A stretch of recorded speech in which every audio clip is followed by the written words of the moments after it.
여호수아 7장 1절부터 15절입니다. 먼저 7장 1절부터 5절입니다. 이스라엘 자손이 전멸시켜서 주님께 바쳐야 할 물건을 잘못 다루었다. 유다 지파에서 세라의 증손이요 삽디의 손자요 갈미의 아들인 아간이 전멸시켜서 주님께 바쳐야 할 물건을 가져갔기 때문에 주님께서 이스라엘 자손들에게 진노하셨다. 여호수아가 여리고에서 베델 동쪽 벳아웬 곁에 있는 아이송으로 사람들을 보내면서 그들에게 올라가서 그 땅을 정탐하라고 지시하니 그 사람들이 올라가서 아이송을 정탐하였다. 그들이 여호수아에게 돌아와서 이렇게 말하였다. 모든 백성을 다 올라가게 할 필요가 없을 것 같습니다. 2,000명이나 3,000명만 올라가도 아이성을 칠 수 있습니다. 모든 백성이 그 성을 치느라고 다 수고할 필요가 없을 것 같습니다. 성 안에 있는 사람들의 수가 얼마 되지 않습니다. 백성 가운데서 약 3,000명이 그리로 올라갔다. 그러나 그들은 도리어 아이성 사람에게 패하여 도망쳐왔다. 아이성 사람은 이스라엘 사람을 36명쯤 죽이고 성문 앞에서부터 스바림까지 추격하여 비탈길에서 그들을 쳤으므로 백성의 간담이 서늘해졌다. 7장 1절부터 5절까지의 해설입니다. 여리고성 승리 이후 이스라엘 진영에 갑작스러운 위기가 찾아옵니다. 유다 지파의 아간이 하나님께 바쳐야 할 전리품을 몰래 취했기 때문입니다. 4대에 걸쳐 족보가 기록될 만큼 명망 있는 가문의 아간이었지만 그의 범죄는 단순한 도둑질을 넘어 하나님과 이스라엘 간의 언약을 깨트리는 중대한 사건이었습니다.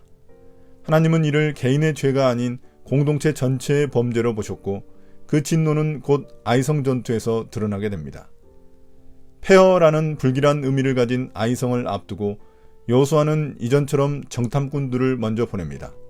돌아온 정탐꾼들은 아이성의 규모가 작다며 2,000~3,000명의 군사만으로도 충분하다고 판단합니다. 하지만 이들의 보고에는 중요한 것이 빠져 있었습니다. 여리고성 정탐 때와 달리 하나님의 도우심에 대한 언급이 전혀 없었던 것입니다. 여호수아 역시 하나님께 여쭙지 않은 채 3,000명의 군사만을 보냅니다. 여리고성 승리 후 그들의 마음에 자만과 교만이 자리 잡은 것입니다. 그 결과는 참담했습니다. 쉽게 이길 것이라 자신했던 전투에서 36명의 용사들이 목숨을 잃었고 나머지는 도망쳐야 했습니다.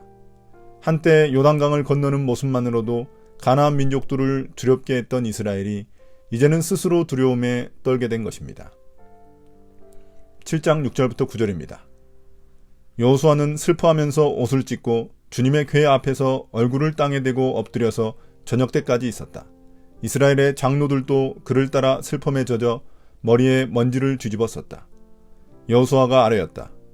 주 하나님, 우리 백성을 요단강 서쪽으로 잘 건너게 하시고는 왜 우리를 아모리 사람의 손에 넘기어 멸망시키려 하십니까? 차라리 우리가 요단강 동쪽에서 그대로 살았더라면 좋았을 뻔하였습니다.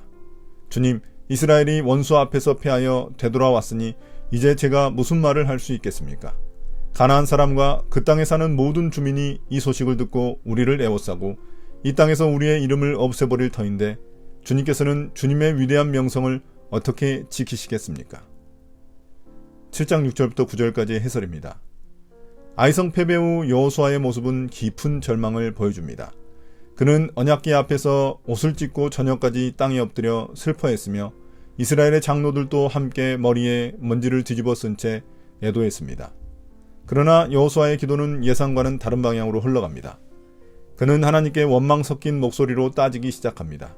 요단강을 건너게 하신 하나님께서 왜 아모리 사람들에게 패배하도록 내버려 두셨는지 차라리 요단 동편에 머물렀더라면 좋았을 것이라고 후회합니다. 더 나아가 이 패배로 인해 가나안 민족들이 이스라엘을 공격하게 되면 하나님의 명성은 어떻게 되겠느냐며 교묘하게 하나님의 책임을 묻습니다. 이러한 여호수아의 태도는 광야에서 불평하던 이스라엘 백성들의 모습과 놀랍도록 닮아 있습니다. 하나님께서 1장에서 여호수아에게 주신 약속은 온데간데 잊어버리고 자신들의 진영에 죄가 있을 수 있다는 생각은 전혀 못한 채 오로지 하나님만을 원망하고 있습니다. 7장 10절부터 15절입니다. 주님께서 여호수아에게 말씀하셨다. 일어나거라.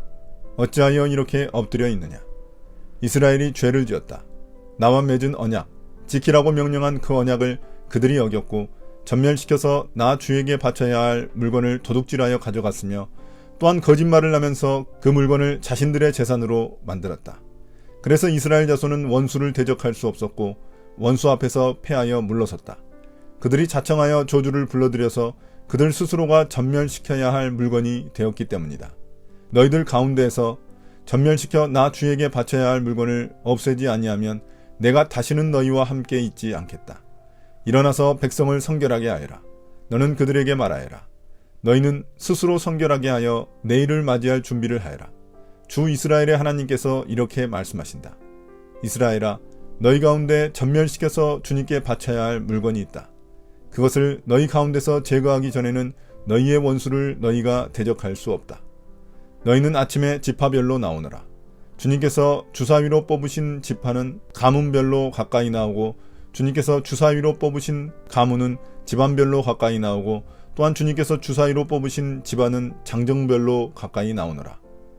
전멸시켜서 주님께 바쳐야 할 물건을 가져간 사람이 주사위로 뽑히면 그에게 딸린 모든 것과 함께 그를 불에 태우겠다. 그가 주님의 언약을 어기고 이스라엘에서 수치스러운 일을 저질렀기 때문이다. 7장 10절부터 15절까지의 해설입니다. 이스라엘의 패배로 괴로워하며 하나님을 원망하던 여호수아에게 하나님께서 직접 응답하십니다. 패배의 원인은 분명했습니다. 이스라엘이 하나님과의 언약을 저버리고 죄를 지었기 때문입니다.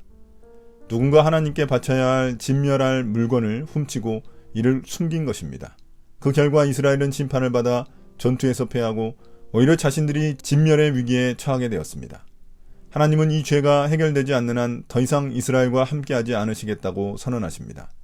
하지만 하나님은 해결책도 알려주십니다. 백성들에게 성결 예식을 치르게 하신 후 다음날 제비뽑기를 통해 범인을 찾으라고 하십니다. 지파에서 시작해 가문, 집안, 그리고 마지막으로 개인에 이르기까지 단계적으로 좁혀가는 방식이었습니다. 이는 단순한 추첨이 아닌 하나님의 섭리였으며 동시에 범인에게 자백할 기회를 주시는 자비의 표현이기도 했습니다. 하지만 아가는 끝까지 자신의 죄를 숨기다가 마침내 잡히고 말았고 그의 모든 것과 함께 심판을 받게 됩니다. 이 사건은 한 사람의 죄가 어떻게 공동체 전체에 악영향을 미치는지 보여줍니다. 특히 하나님께 바쳐야 할 것을 숨기는 행위는 단순한 불순종을 넘어 하나님과 맺은 언약을 저버리는 중대한 죄악임을 가르쳐줍니다. 결국 이스라엘의 회복은 하나님의 거룩하심과 정의를 따를 때에만 가능한 것입니다. 오늘 묵상입니다. 아이성 전투의 패배에는 단순히 아간 한 사람의 죄만이 원인이 아니었습니다. 여리고성 승리 이후 여호수아를 비롯한 이스라엘 백성들은 하나님의 은혜를 잊은 채 자만과 교만에 빠져 있었습니다. 한 사람의 범죄가 공동체 전체를 진멸의 위기로 몰아갔지만 그 이면에는 이보다 더 깊은 영적 문제가 자리잡고 있었던 것입니다. 그러나 이러한 쓰라린 실패는 역설적으로 그들에게 축복이 되었습니다. 자신들의 부족함을 돌아보고 다시 한번 하나님의 뜻을 구하는 계기가 된 것입니다. 실패란 단순히 부정적인 경험으로 끝나는 것이 아니라 더 깊은 순종과 더 큰 성공을 위한 디딤돌이 될 수 있음을 보여줍니다. 이는 오늘날 우리의 삶에도 동일하게 적용됩니다.